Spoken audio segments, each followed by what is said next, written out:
अब हम लोग जानेंगे कि अक्षांश रेखा की संख्या और देशांतर रेखा की संख्या कितनी होती है।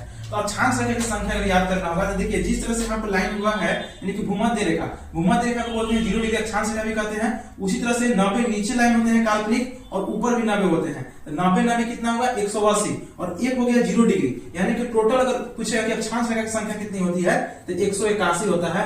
जबकि उसी तरह से देशांतर रेखा की संख्या पूछेगा कि देशांतर रेखा की संख्या कितना होता है तो 180 इधर और 180 उधर, यानी कि पूरा अगर वृत्ताकार लेंगे तो 360 डिग्री। तो उसी तरह से देशांतर रेखा की कुल संख्या होती है 360, यानी कि 360 डिग्री का वृत्त होता है।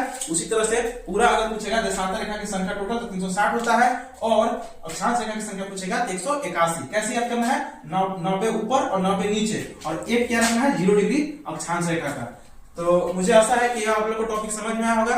आप लोग कैसा लगा अक्षांश रेखा और देशांतर रेखा में अगर आपको दिक्कत है तो आप कमेंट में बताइएगा और समझ में आएगा तो कमेंट कीजिएगा। थैंक यू दोस्तों, जय हिंद।